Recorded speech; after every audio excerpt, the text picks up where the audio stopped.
Welcome to Talkin Cowboys. I'm Drew Davison alongside Clarence Hill, Star Telegram Cowboys beat writers. Cowboys wrap up the draft, Clarence. 9 draft picks, 7 on defense. They address their needs. 4 defensive backs, 3 defensive linemen.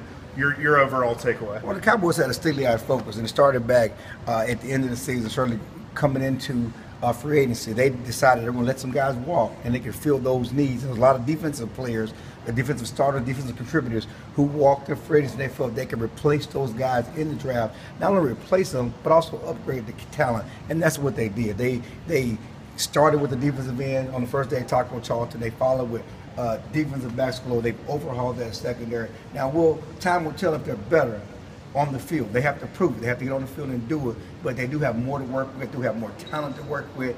They have a chance to be a better football team because of what they did in the draft.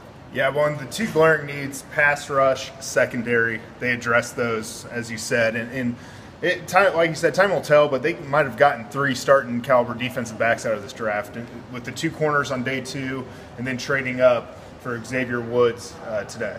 Yeah, Xavier Woods, the safety, who was a 4th-round talent. They got in the 6th round. He will compete for a starting job at stronger free safety. Again, they lost 2 safeties. They lost 2 cornerbacks. The Cowboys replaced all those guys in numbers.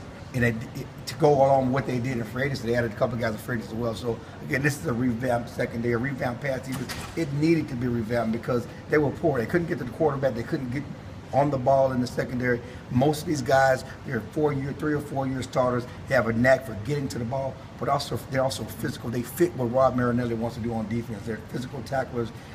This is a better defense because of what they did today. Yeah, clearly the draft had a defensive bent all the time, but they also were able to address the special teams, try and get more in the return game, adding a guy like Ryan Switzer in the 4th round. Had 7 returns for touchdowns in his career at North Carolina. A very dynamic player, kind of a Cole Beasley type guy. He's a Cole Beasley type as a receiver, but his immediate impact, his immediate thing he's going to do for the Cowboys, he's going to replace Lucky Whitehead as their primary returner. And the Cowboys think they're better because they now have a weapon on return. That's something they haven't had in a while, and they wanted to get a weapon on returns. Lucky has been a disappointment to a certain extent on and off the field. He hasn't given that consistency on returns, and certainly had some off-the-field issues last year. Well, he's been replaced by Ryan Switzer. Ryan Switzer is the real deal as a returner, and he's a guy who can help them play behind Cole Beasley. Cole Beasley gets hurt, he can fill that role. That's another improvement for this team. Yeah, finally, Clarence, your grade. Oh, I think they get an A. They certainly get an A because they had a plan. They worked that plan to perfection. The draft came to them. This was a draft that was defensive heavy. The Cowboys understood that. They started that way. This was going to be a defensive heavy draft. They were able to fill needs and not reach for guys. These guys that came to them on defense were there. They were some of the top picks on their board. 5 of their draft picks were in their top 75. Mm-hmm. So these guys came to them. They didn't reach. They filled needs. We'll give them an A. Again, we'll see if they can take that next step. They finished 13-3 last year. They lost in the 1st round. Jerry Jones refused to call this team a Super Bowl team, but he said this team is fitted and suited better to winning the playoffs right now than they were last year.